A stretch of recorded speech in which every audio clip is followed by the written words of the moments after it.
झारखंड के दुमका की रहने वाली दीपा हेम्ब्रम आज ग्रामीण महिलाओं के लिए सशक्तिकरण और आत्मनिर्भरता की मिसाल बन गई है। वह दुमका जिले के काठीकुंड प्रखंड स्थित लकड़ा पहाड़ी गांव के निवासी है। कभी परिवार की आजीविका मजदूरी पर निर्भर थी, लेकिन आज लेयर मुर्गी पालन के जरिए वह न केवल अपने परिवार को आर्थिक रूप से मजबूत बना रही हैं, बल्कि गांव की अन्य महिलाओं को भी स्वरोजगार के लिए प्रेरित कर रही हैं।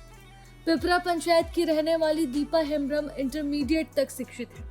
उनका मायका हंसाडी क्षेत्र में है। शादी के बाद ससुराल की आर्थिक स्थिति मजबूत नहीं होने के कारण उन्हें भी परिवार के साथ मजदूरी करनी पड़ती थी। उनके पति शिवलाल बास्की दिहाड़ी मजदूरी कर परिवार का खर्च चलाते थे। अनिश्चित आय के कारण अक्सर आर्थिक परेशानियों का सामना करना पड़ता था। बेहतर आय की तलाश में दीपा ने देवघर के एक निजी स्कूल में पियोन के रूप में काम किया, लेकिन इससे भी स्थायी आर्थिक समाधान नहीं मिल सका। साल 2022 में तेजस्विनी परियोजना समाप्त होने के बाद परिवार की आर्थिक चुनौतियां और बढ़ गई। इसी दौरान Deepa Jharkhand state livelihood promotion society से जुड़ी और सूरजमुखी आजीविका सखी मंडल की सदस्य बनी।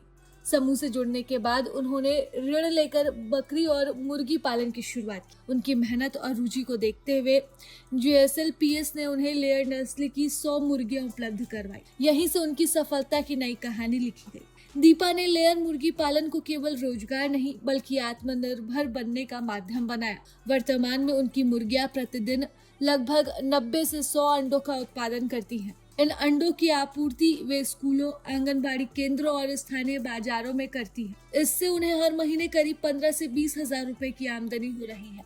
इस आय से वह परिवार की आर्थिक स्थिति में सुधार ला पाई और बच्चों की शिक्षा भी बेहतर कर पाई हैं।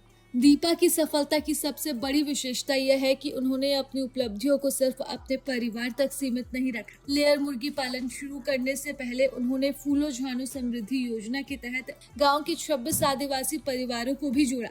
ये परिवार पहले हड़िया और दारू बेचने जैसे पारंपरिक व्यवसायों पर निर्भर थे। दीपा ने उन्हें वैकल्पिक आजीविका अपनाने के लिए प्रेरित किया और सरकारी योजनाओं का लाभ दिलाकर स्वरोजगार की दिशा में आगे बढ़ाया। दीपा का कहना है कि स्वयं सहायता समूह से जुड़ने के बाद उन्हें केवल आर्थिक सहयोग नहीं मिला बल्कि आत्मविश्वास और आगे बढ़ने की प्रेरणा भी मिली। आज वह गांव की महिलाओं को समझाती है कि छोटे स्तर से शुरू किया गया व्यवसाय भी मेहनत, लगन और सही मार्गदर्शन से बड़ी सफलता में बदल सकता है। इस अंडा उत्पादन से आप कब से जुड़े हैं? 31 मार्च से जुड़े हैं और हम लगभग 25 दिन होने के बाद हम लोग का मुर्गी अंडा देने शुरू हो गया। शुरू में देता था 5, 6, 7, 8 ऐसे धीरे धीरे हम लोग का अंडा उत्पादन बढ़ते गया। अभी अभी 2 महीना में लगभग हम लोग का 90+ अभी हो रहा है अंडा उत्पादन पर डे। हाँ, पर डे। और इसे महीना का इनकम हम लोग 19 से उधर 25 हजार लगभग होता है। अच्छा। क्या नाम है आपका? मेरा नाम दीपा हेम्ब्रम है।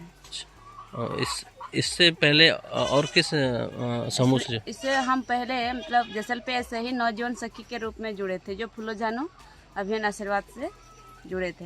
अच्छा, फूलो झानो अभियान में क्या करते थे?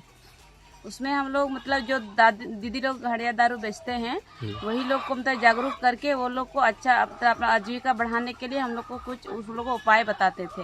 उसमें हम लोग को JSLPS थ्रू से हम लोग उसको 25 से 50 हजार पैसा दिलाने के बाद उसका अलग रोजी रोटी बढ़ने के लिए या अपना बिजनेस पूंजी बढ़ाने के हम लोग पैसा दिलाते थे। 25 से 50 हजार का लोन मिलता था कि वो 1 साल तक वो उसको प्रोत्साहन? हाँ, इंटरेस्ट नहीं देना पड़ता। तो 1 साल के बाद अगर आप नहीं लौटाएं पैसा तो उसका सूद लगेगा।